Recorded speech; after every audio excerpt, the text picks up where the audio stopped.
Assalamualaikum warahmatullahi wabarakatuh. Nama saya Siti Nur Syamsiah, NIM 1213030129. Di sini saya akan mengerjakan tugas ujian akhir semester mata kuliah Ilmu Tauhid yang diampu oleh Bapak Lutfi Fahrul Rizal, SSC MH. Di sini saya akan mereview materi mata kuliah Ilmu Tauhid dari pertemuan ke-8 sampai dengan pertemuan ke-15. Yang pertama adalah Hakikah Iman wa Samratuhu. Iman secara etimologi berasal dari kata amana yu'minu imanan yang berarti percaya. Secara terminologi, iman diformulasikan sebagai pembenaran dalam hati, pengakuan dengan lisan, dan dibuktikan dengan perbuatan. Hakikat iman ada dua. Yang pertama, tasdik berarti membenarkan, dan lawan katanya adalah al-kufr dan at-takzib yang berarti menolak. Yang kedua adalah iltizam amal, artinya melaksanakan suatu perbuatan.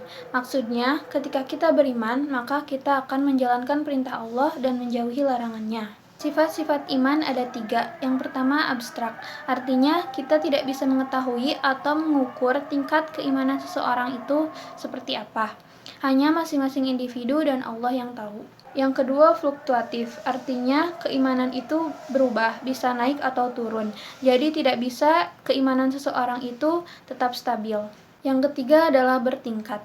Masing-masing orang tingkat keimanannya berbeda. Itu disebabkan karena setiap orang memiliki akal, kehendak, dan fitrah yang berbeda-beda. Itu yang menyebabkan naik turunnya iman. Semakin tinggi iman seseorang, maka ia tidak akan mengalami masa fluktuatif turunnya keimanan sampai kepada tingkatan yang paling rendah. Semakin rendah tingkat keimanan seseorang, maka ia akan semakin rentan jatuh keimanannya.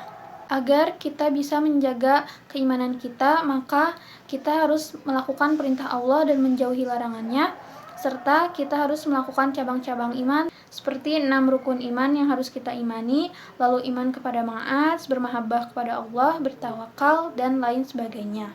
Kita juga harus menghindarkan diri kita dari perbuatan-perbuatan yang dapat merusak iman kita, seperti syirik, sihir, memakan harta anak yatim, memakan harta riba, dan lain sebagainya. Judul yang kedua adalah rukun iman. Yang pertama adalah iman kepada Allah. Artinya, kita meyakini bahwa Allah lah yang mengatur, mengurus, dan menguasai seluruh alam semesta ini.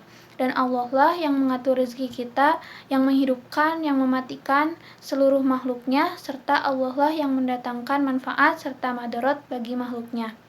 Dan meyakini bahwa hanya Allah lah pemilik nama-nama yang paling agung dan sifat-sifat yang paling sempurna, serta keyakinan hamba bahwa Allah lah satu-satunya Tuhan yang hak dan berhak menerima semua ibadah dan berhak disembah. Yang kedua adalah beriman kepada malaikat. Artinya, kita meyakini bahwa Allah memiliki malaikat-malaikat yang Allah ciptakan dari cahaya dan senantiasa melaksanakan perintah Allah dan tidak pernah membangkang. Serta Allah berikan mereka masing-masing tugas yang berbeda-beda. Yang ketiga adalah iman kepada kitab Allah, artinya kita meyakini seluruh kitab yang diturunkan kepada Rasul sebagai petunjuk, pedoman, dan rahmat bagi hambanya untuk mencapai kebahagiaan hidup di dunia dan di akhirat. Yang keempat adalah beriman kepada Rasul. Artinya kita meyakini dengan pasti bahwa Allah mempunyai Rasul yang sengaja dipilih untuk menyampaikan risalahnya kepada hambanya. Tugas kita adalah mempercayai semua perkataan Rasul, karena apa yang dikatakan oleh Rasul adalah perintah Allah yang diberikan kepada Rasul untuk disampaikan lagi kepada kita sebagai hambanya. Yang kelima adalah beriman kepada qada dan qadar. Artinya, kita meyakini dengan sepenuh hati bahwa segala sesuatu yang terjadi di muka bumi ini adalah ketentuan Allah Subhanahu wa Ta'ala. Kita sebagai manusia telah diciptakan dengan nasib kita masing-masing. Artinya, kita sebagai manusia jangan hanya karena ada takdir Allah kita bermalas-malasan menunggu nasib tanpa berusaha. Karena sebuah keberhasilan itu tidak akan tercapai tanpa adanya sebuah usaha. Jadi, usaha harus tetap dilakukan. Tetapi bagaimana hasilnya kita harus menerima dengan lapang dada karena itu merupakan takdir Allah Subhanahu wa Ta'ala. Yang terakhir adalah iman kepada hari kiamat. Artinya kita meyakini dan percaya bahwa hari akhir akan datang, di mana hari itu seluruh alam semesta dan seisinya akan hancur. Judul yang ketiga adalah naik turunnya iman. Tingkatan keimanan terbagi menjadi 3 tingkatan. Yang pertama as-sabiq bil khairat, yang kedua al-muqtasid, dan yang ketiga zolimu li nafsihi. Yang pertama adalah as-sabiq bil khairat atau terdepan dalam kebaikan. Artinya, orang yang ada di dalam tingkatan ini akan selalu cenderung berbuat kepada kebaikan. Yang kedua ada al-muqtasid, artinya pertengahan. Artinya, antara baik dan buruk ini seimbang. Jadi tidak cenderung kepada kebaikan dan tidak cenderung pula kepada keburukan. Yang seperti ini tidak bisa dikatakan seseorang sebagai orang yang beriman. Tingkatan yang ketiga adalah zalim li nafsihi atau menzalimi diri sendiri. Tingkatan ini cenderung kepada keburukan atau bisa dikatakan tidak ada imannya. Bukti naik turunnya iman seseorang terdapat dalam Al-Quran, As-Sunnah, dan Ijma ulama. Dalam Al-Quran terdapat dalam Quran Surat Ali Imran ayat 173. Dalam As-Sunnah ada salah satu hadis Nabi SAW yang mengatakan bahwa ketika seseorang melakukan maksiat, maka dia sedang hilang tingkat keimanannya atau tidak beriman sama sekali. Maka ketika seseorang yang beriman melakukan maksiat, ini menunjukkan bahwa keimanan seseorang bisa naik atau turun, bahkan tidak ada sama sekali. Ilmu seseorang bisa bertambah, sebab-sebabnya adalah ilmu, zikir, dan bersungguh-sungguh atau zadda. Lalu, iman seseorang juga bisa berkurang, sebab-sebabnya memiliki 2 faktor. Yang pertama, faktor internal, yaitu kebodohan, lalai, maksiat, dan nafsu. Dan faktor eksternalnya adalah syaitan, dunia atau fitnah, serta lingkungan atau pergaulan. Judul yang keempat adalah syahadat tauhid.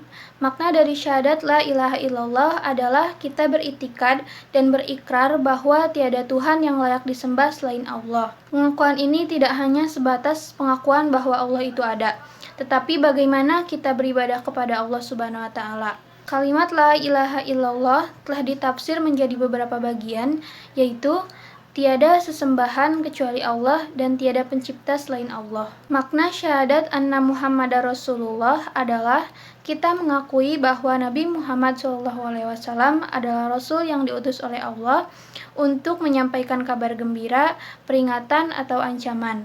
Dengan ini kita harus membenarkan ucapannya, melaksanakan perintahnya, dan menjauhi larangannya. Rukun syahadat la ilaha illallah ada 2. Yang pertama an-nafyu atau peniadaan, artinya tidak ada yang berhak disembah selain Allah. Yang kedua al-itsbat atau penetapan, artinya menetapkan hanya Allah Subhanahu wa taala yang berhak disembah. Rukun syahadat anna Muhammadar Rasulullah adalah mengakui bahwa Rasul adalah abduhu, hamba Allah, dan wa rasuluhu, utusan Allah. Pembatalan syahadat ada 2. Yang pertama syirik, artinya menyekutukan Allah. Dan yang kedua sihir, artinya menganggap ada kekuatan lain yang bisa dimintai pertolongan selain Allah.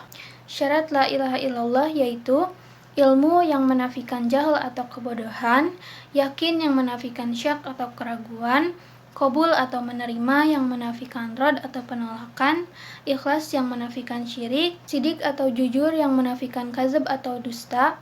Lalu yang terakhir ada mahabbah, kecintaan, yang menafikan bagdo. Syarat anna Muhammadar Rasulullah adalah menaatinya, membenarkannya, meninggalkan larangannya, mencukupkan diri dengan mengamalkan sunnahnya, serta meninggalkan yang lain dari hal-hal bid'ah dari muhdasat. Judul yang kelima adalah wasail asyirik. Secara etimologi, syirik berarti menyekutukan atau menganggap ada yang satu dengan yang lainnya. Secara terminologi, syirik berarti menjadikan Allah sebagai tandingan atau sekutu dan menganggap ada yang berhak disembah selain Allah. Para ulama membagi jenis syirik menjadi 3. Yang pertama, syirku fi uluhiyah, artinya menyekutukan Allah dalam hal ibadah atau menyelewengkan ibadah kepada selain Allah. Yang kedua, syirku fi rububiyah, artinya meyakini adanya selain Allah yang melakukan perbuatan-perbuatan Allah atau menyamakan makhluk dengan Allah yang merupakan kekhususan rububiyahnya. Yang ketiga, syirku fi asma wa sifat, artinya menjadikan sekutu bagi Allah baik dalam satu namanya maupun satu sifatnya. Judul yang keenam adalah ma'rifatullah. Ma'rifatullah artinya mengenal Allah. Ma'rifatullah merupakan kewajiban setiap muslim. Artinya, kita harus benar-benar mengenal Allah dan mengetahui apa hak dan kewajiban yang kita terima dari Allah sebagai Khalik dan kita sebagai makhluknya. Turunan-turunan ma'rifatullah yang pertama ada ma'rifatu fi uluhiyah. Artinya, kita benar-benar mengenal Allah dan memahami betul apa perintah Allah dan kewajiban yang harus kita lakukan dan larangan-larangan yang harus kita hindari. Yang kedua, ma'rifatu fi rububiyah. Artinya, kita mengenal Allah melalui fenomena-fenomena dan perenungan ayat-ayat Allah serta tanda-tanda kekuasaan Allah dalam segala hal. Yang ketiga, ma'rifatu fi asma wa sifat. Artinya, kita mengenal Allah dan mengenal nama-nama baik Allah yaitu Asmaul Husna dan sifat-sifat yang dimiliki oleh Allah yaitu wujud, qidam, baqo, dan seterusnya. Judul yang terakhir adalah iman, ilmu, dan amal.